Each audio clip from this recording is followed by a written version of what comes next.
Bienvenue à Info Warwick. Aujourd'hui, nous allons rencontrer le nouveau maire Pascal Lambert. Par la suite, nous allons rencontrer Jeanne Larochelle de Gestera qui va nous parler du nouvel horaire de collecte des matières résiduelles. Pour terminer, nous allons nous rendre à la maison musicale de Warwick. Bonne émission!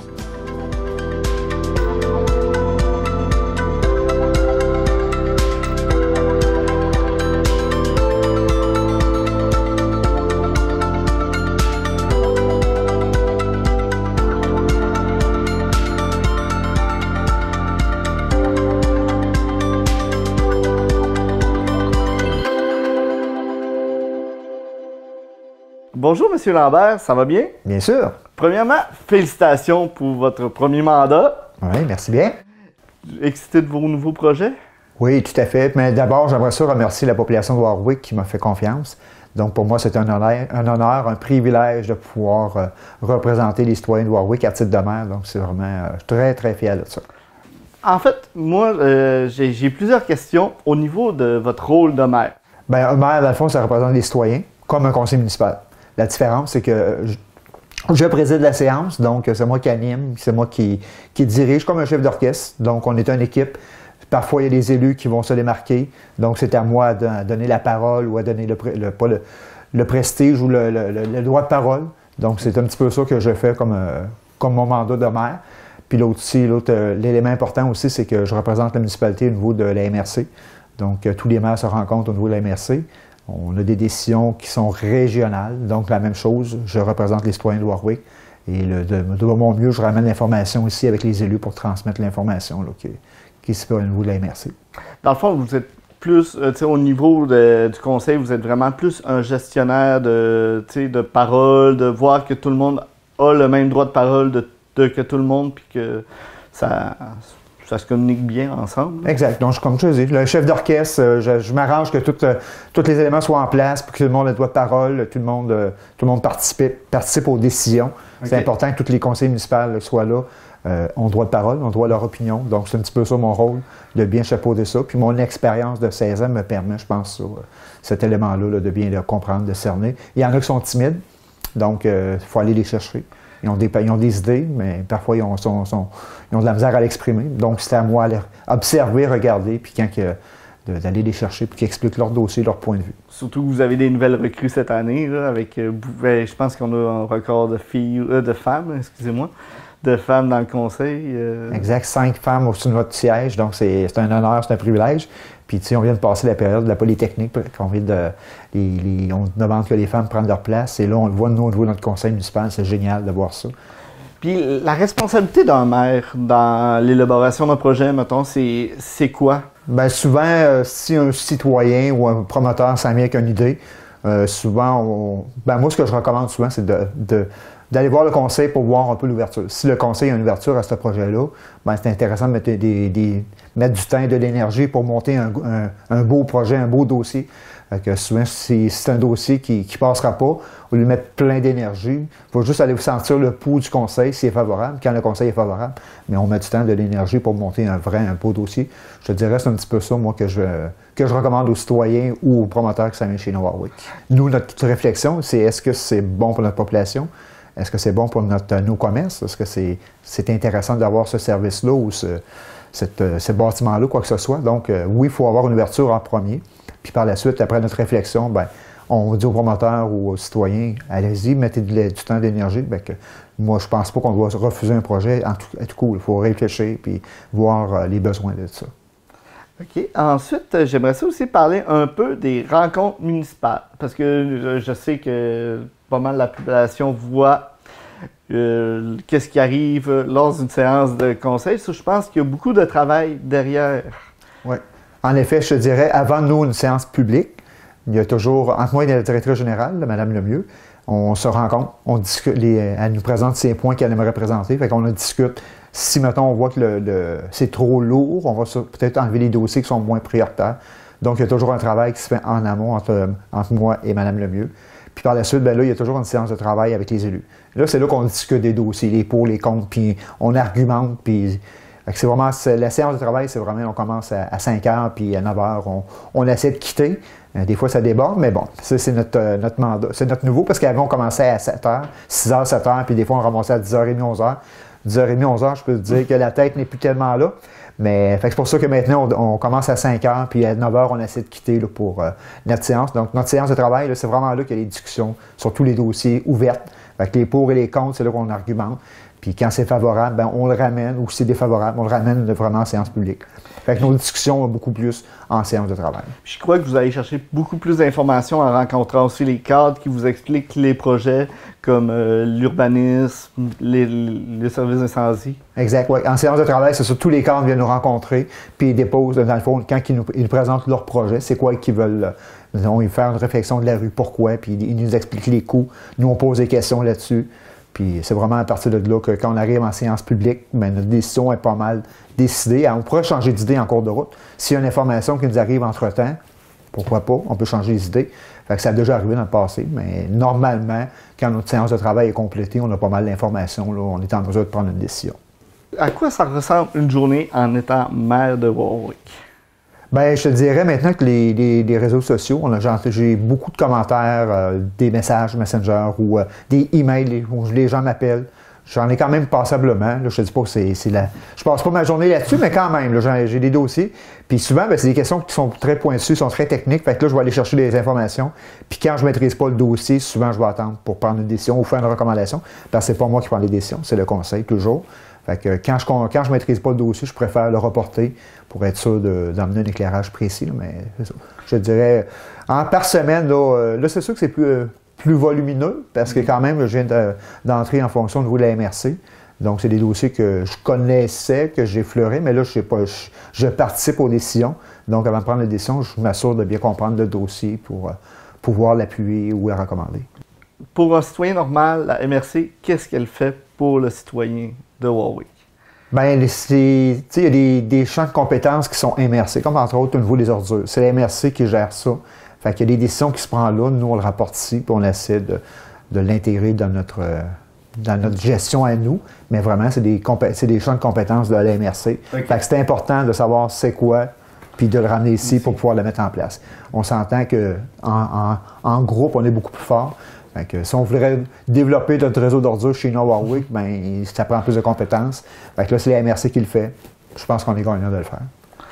Après ça, je pense que vous avez nommé LCE. CLD? CLD, exactement. Est-ce que vous pouvez m'expliquer c'est quoi un CLD? Ben, dans le fond, c'est le volet économique de la MRC. Okay. La MRC finance ce programme-là.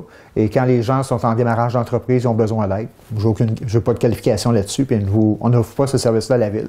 Donc, on les réfère au CLD. C'est eux autres qui vont les prendre en main pour monter leur programme, monter leur projet, aller chercher du financement. Alors, c'est vraiment un service qui est là. Donc, au lieu que chaque petite municipalité engage quelqu'un au niveau du développement économique, le service est là. C'est à nous de l'exploiter et de l'utiliser du mieux possible. Dans le fond, quelqu'un qui veut décoller une entreprise peut juste envoyer un formulaire ou tomber en contact avec la MRC. Puis, une rencontre avec le CLD, comme même chose qu'on vient de voir, là, la nouvelle entreprise, la microbrasserie, il y a eu des rencontres qui s'est faites au niveau du CLD. Donc, ils sont allés chercher des programmes, des financements, ils se sont fait aider, coacher pour monter le programme au complet. Aujourd'hui, on a une belle microbrasserie qui est en construction, qu'on va pouvoir profiter prochainement.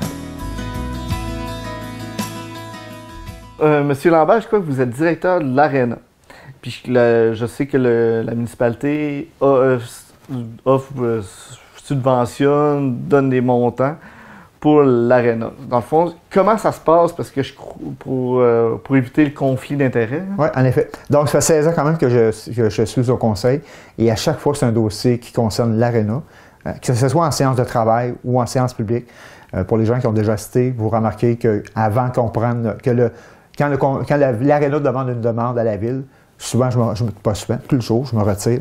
Je me retire comme je dis, lors de la discussion de la séance de travail, je me retire. Donc, je ne participe pas à cet échange-là.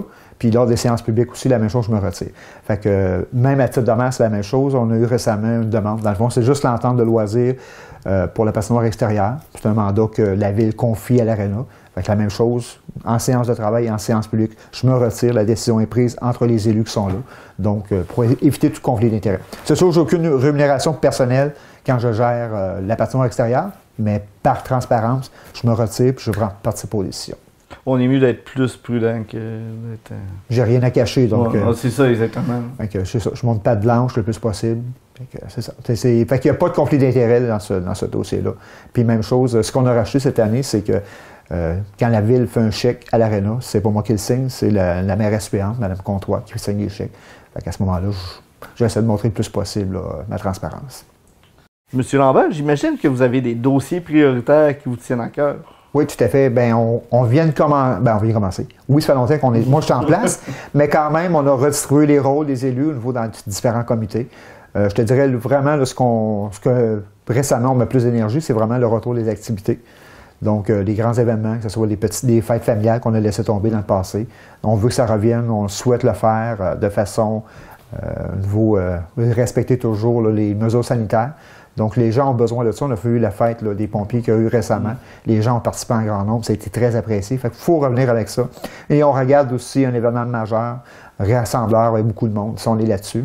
Il y a aussi les dossiers agricoles qu'on regarde, les terres en friche. Mes collègues ont rencontré des gens concernés pour mettre en place des choses pour essayer d'exploiter le côté agricole.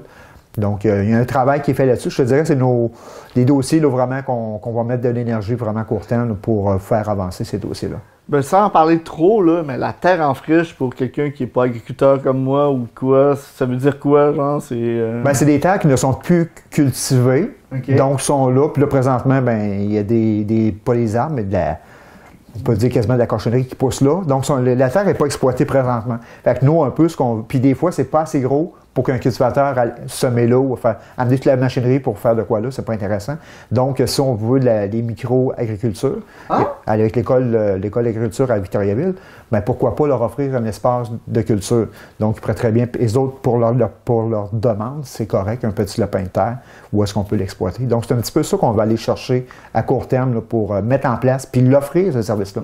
Parce qu'on a identifié présentement sur notre territoire de Warwick plusieurs endroits où est-ce qu'on pourrait faire de la microculture.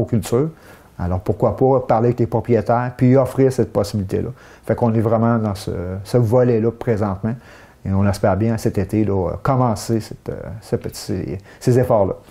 Oui, puis lors de la diffusion de notre émission, on va être vraiment sur la semaine de Noël. Je ne sais pas si vous vouliez envoyer des vœux. Ah oui, tout à fait. Donc, j'offre à la population de Warwick et tous les environs une excellente période des fêtes, entourée de vos proches. Prenez soin de vous, puis la vie est belle, donc profitez-en.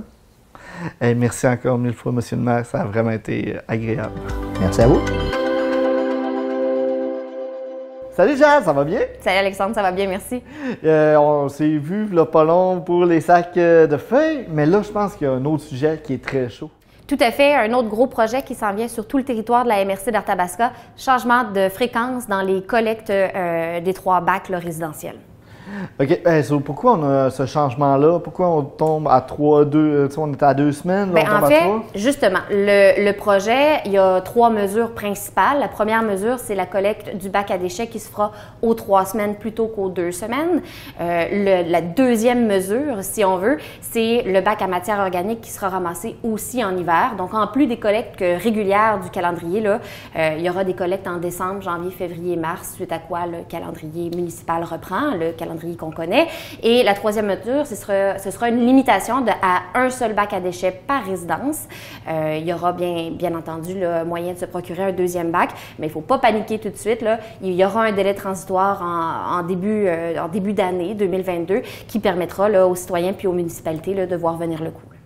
Là, j'imagine, avec tout ce changement-là, il va y avoir aussi des déchets que normalement ils puent, comme je pense à des couches.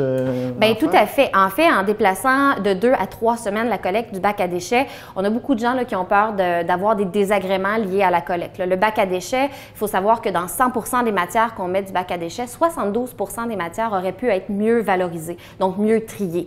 De ce 72%-là, il y a 35% de matières qui sont en fait des matières organiques. Et dans notre cours résidentiel, on a tous un bac brun qui nous permet de déposer ces matières-là là, à la valorisation là, de la matière organique, donc au compost. Là. Il peut y avoir des désagréments liés à la collecte du bac à matière organique. Il y a par exemple toutes sortes de petits trucs qui peuvent limiter les désagréments. Si par exemple on n'a jamais fait la récupération de la matière organique, on peut commencer par des trucs faciles, là. Épluchures de cuisine, les papiers mouchoirs, les essuie-tout, tout ça, ça peut être déposé au bac brun là, sans trop de désagréments. Par la suite, on peut aller à l'étape suivante là, qui est de récupérer les restants de table et les aliments périmés. Ça peut être un peu plus compliqué, mais encore une fois, il y a des trucs. Donc, quand on commence à récupérer la matière reste de table, aliments périmés, on peut utiliser, par exemple, dans le mini-bac à matière organique dans la cuisine, des sacs qui permettent de limiter le contact là, avec la matière. Et puis, on peut aussi mettre la matière au frigo ou au congélateur pour la conserver fraîche jusqu'à la veille de la collecte. Comme ça, il n'y a pas de désagrément dans la maison. Et lorsqu'on sort la matière la veille de la collecte, bien, les vers n'ont pas le temps là, de faire leur apparition. Ben, l'hiver, ça doit être plus tranquille aussi, j'imagine. Effectivement. Puis en hiver, c'est le moment idéal pour commencer. Là, donc, j'invite tous les citoyens de la MRC d'Arthabasca à commencer à tester la récupération de la matière organique.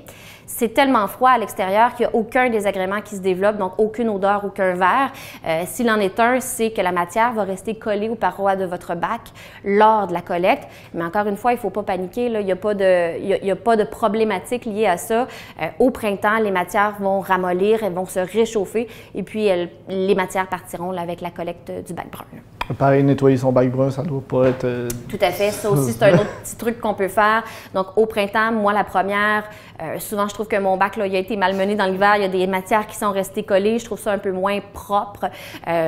Tout simplement, là, avec le boyau d'arrosage et un peu de savon à vaisselle biodégradable, je passe un petit coup de boyau d'arrosage et puis le bac, il en revient tout propre. Là. Je le laisse au soleil sécher, puis il est prêt pour un bel été. Là.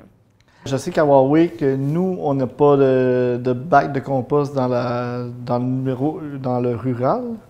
Je sais qu'il s'en vient aussi bientôt. Tout à fait. En fait, dans les projets, là, il y aura des bacs à matière organique là, pour le secteur rural à Warwick. C'est parfait. J'ai vu un peu sur Facebook, il y a beaucoup de commentaires qui viennent assez souvent, comme les couches. Tout à fait. Il y a eu de nombreux commentaires sur les couches pour enfants, les couches jetables qu'on dépose au bac à déchets qui développent des odeurs puis des problématiques. Là. Donc, il y avait justement des citoyens inquiets là, de voir passer la collecte du bac à déchets de 2 à 3 semaines. C'est sûr qu'il n'y a pas de truc miracle pour les trucs jetables comme les couches. Par contre, on peut déposer les couches dans des sacs bien fermés hermétiquement. On peut même doubler le sac. C'est généralement pas une bonne pratique, mais dans ce cas-ci, je pense qu'on peut faire l'exception. Donc, double sac, fermé bien hermétiquement. Et pour limiter les odeurs dans le bac à déchets, souvent, on va conseiller d'aller saupoudrer du bicarbonate de soude, donc la petite vache. Là. On saupoudre dans le bac directement là, cette poudre-là qui va limiter l'apparition d'odeurs. C'est pas magique, mais ça peut aider. Et pour les plus fervents d'entre les citoyens et des jeunes familles, on peut toujours faire l'utilisation de couches lavables qui règlent en majeure partie le problème. Puis je crois aussi les caca d'animaux, qu'est-ce que ça va, je mets ça dans quoi, puis ça fait des odeurs aussi, j'imagine? Exactement. Dans le bac à déchets, parfois, on va pouvoir aller déposer là, de la litière ou encore les petits cadeaux de nos animaux domestiques, là, tel un chien. En fait, ce qu'on peut faire avec les excréments de chien ou la litière pour chat ou de tout petits rongeurs, là, ce qui est ripe de bois, argile, on peut déposer tout ça au bac à matière organique, au bac brun. Par contre, le piège, c'est qu'il faut faire attention à l'outil de transfert. Donc, ne pas utiliser un sac de plastique. On va privilégier là, le sac de papier ou le vrac. Là. Essayer de trouver un moyen là, de transférer la matière. Là, Dans le fond, la litière, on la met pas aux toilettes, on la met dans le bac de compost. Tout à fait. Si tu as eu des problèmes, par exemple, avec la litière au bac à toilette, effectivement, on peut la déposer dans le bac brun. C'est préférable pour tout le monde. C'est parfait. En résumé, Jade, pour les déchets, c'est vraiment important de suivre le calendrier que la municipalité va avoir envoyé et aussi d'avoir l'application Gestera. Oui, effectivement, Gestera a une application qui s'appelle Gestrio. On peut la retrouver au gestrio.ca, c'est un navigateur Internet classique. Sinon, on peut télécharger l'application et c'est une application très pratique. C'est un moteur de recherche. Il y aura un onglet sur les retards. Donc, si jamais il y a un retard dans un secteur, on peut aller s'informer directement sur l'application. C'est une nouveauté. Mais il y a aussi des alertes de collecte. Donc, la veille d'une collecte, le téléphone vibre, il nous donne une alerte et puis on est sûr de ne pas oublier aucun bac. Oui, non, je... Donc, Gestrio est un outil très fait pratique, mais effectivement, tu l'as nommé, là, les calendriers seront à jour avec les bonnes dates, donc on peut s'y référer là, en toute confiance. C'est parfait. Et puis j'aimerais ça aussi que tu répètes un peu les 3 étapes que... Bien oui, certainement. Pour résumer, le changement des fréquences, c'est 3 mesures principales. La première mesure, c'est le changement de collecte du bac à déchets qui passe de 2 à 3 semaines. La deuxième mesure, c'est un ajout de collecte du bac à matière organique, du bac brun. Donc, on ajoute des collectes en décembre, janvier, février et mars, suite à quoi le calendrier municipal reprend là, tel que vous le connaissez. Et la troisième mesure, c'est la limitation à un bac à déchets par résidence. Mais là, il ne faut pas paniquer. C'est une mesure qui ne sera pas mise en application au 1er janvier 2022. Il y aura un délai transitoire. Question d'organiser tous les fins détails. Un gros merci. Je te souhaite une très belle journée. Plaisir. Bonne journée.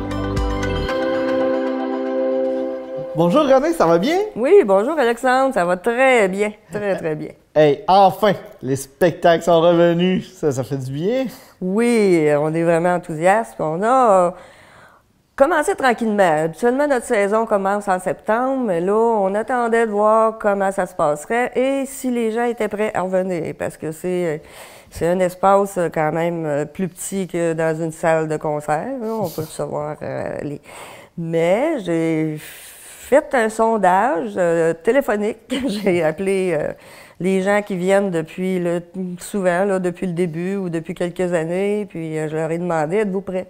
Est-ce que vous êtes inquiets ou vous êtes prêts à ce qu'on refasse des concerts à la maison musicale? Je leur disais qu'on va quand même respecter, on pourrait là, faire tout coller comme avant, là, mais on va quand même respecter une certaine distanciation, pas 2 mètres. Pas tout à fait 1 mètre, mais j'avais quand même, là, je connais mon monde, j'avais quand même préparé des bulles, là, les coupes ensemble, les personnes seules, et puis les gens me disaient oui, on a bien hâte de recommencer, puis oui, on est prêt. Alors, on a fait 2 concerts en novembre dernier. On n'a pas fait de grosse publicité parce que je m'arrêtais à un certain nombre et puis en faisant mes téléphones, ben ça s'est rempli tout de suite. Alors j'ai dit bon, ok, pas de conférence de presse cette année, fait qu'on va commencer tranquillement puis si les gens se sentent bien et puis sont confortables, puis on a quand même un bon système d'aération aussi à la maison. On va préparer notre programmation pour l'hiver. Alors, on est en décembre, pas tout à fait à la mi-décembre. On est en train de préparer notre programmation pour l'hiver. Ça va être annoncé sur le site. Je dis aux gens et je vais envoyer des courriels aussi. Et là, on va faire peut-être des communiqués de presse pour annoncer nos concerts.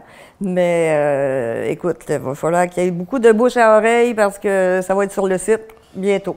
Alors, les gens, ils vont voir toute la programmation sur le site. Et puis, en tout cas, ça va bien parce que les musiciens qu'on devait, l'année passée, notre programmation était complète. Et puis, les musiciens qu'on a annulés, bien là, on communique avec eux autres, puis eux autres aussi ont l'air d'être prêts à revenir. Alors, là, pour l'instant, c'est comme ça. À chaque mois, on fait un concert jazz, mais un concert classique. Normalement, c'est septembre, octobre, novembre. Là, on en a fait un en novembre, mais là, ça va aller en janvier. En janvier, c'est Place à la relève avec le Conservatoire de musique Hors-les-Murs. Ça fait quelques années qu'on fait ça aussi.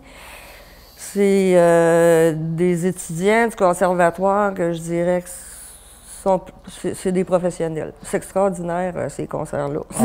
Des découvertes extraordinaires. En plus, tu sais, on les voit tout de suite à leur début, là, ça fait, tu sais, avant que ça ait trop populaire, trop... non, ils sont pas tout à fait... Oh, mais remarque, ils jouent dans plusieurs ensembles aussi.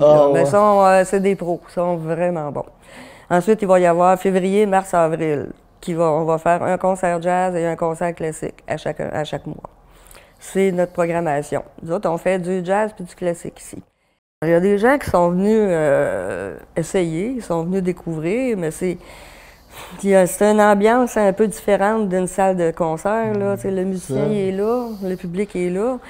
Puis ce qui se passe entre les musiciens et le public, bien, c'est direct, c'est pas pareil. C'est la proximité, ça nous aide beaucoup. Puis il y a des gens qui me disaient, écoute, si tu faisais ça dans une salle, je suis pas sûre que je suivrais tout le temps. Le fait que ce soit ici, là, c'est particulier, puis ça va chercher certaines personnes. Là, on se sent déjà plus impliqué dans le spectacle. Ouais. Que, tu sais, justement, je pense le musicien parle aussi à son public, puis tu sais, ils n'ont pas peur de parler. Tu sais, on est dans une cuisine. C'est ça. On est dans le salon, on est dans la cuisine, ça se passe là comme ça. Tout le monde est chez eux. Tout le monde est chez eux. C'est vraiment, ben justement, c'est vraiment une belle ambiance, je trouve. Là. Toi, tu as participé, tu étais ici au dernier concert jazz. Ouais. C'était ta première expérience. Est-ce que ça te donne le goût de revenir? Bien sûr, voyons donc. Tu sais, déjà, juste, au départ, on n'était pas sûr tu sais, les règlements COVID. Tu sais, c'était vraiment bien respecté. Tout le monde, tu sais, c'est vraiment bien arrangé. Oh, oui, C'est ça, vous êtes bike de book, là, c'est le tu sais, au moins tout le monde respectait ça. Puis tout le monde gardait leur masque aussi pendant le spectacle. Là. Oui. C'est les mesures présentement qu'on a. C'est des règles, hein, il faut tout suivre les règles. Et puis, non, c'est important parce que c'est sérieux, là, la COVID, puis tout le monde tu sais, on a tout hâte que ça finisse, là, mais il faut respecter les règles si on veut qu'un jour ça finisse. Je vous remercie beaucoup. Ça, pour moi, ça closerait. Puis je vous souhaite un joyeux temps des fêtes. Puis on se revoit sûrement en janvier dans un concert. Absolument. Ben merci, puis joyeuses fêtes. Merci. C'est déjà terminé pour nous. J'espère que l'émission vous a plu. Si vous avez besoin de plus d'informations, allez sur le site web de la ville. Sinon, je vous souhaite des très belles fêtes. Amusez-vous bien et on se voit en 2022.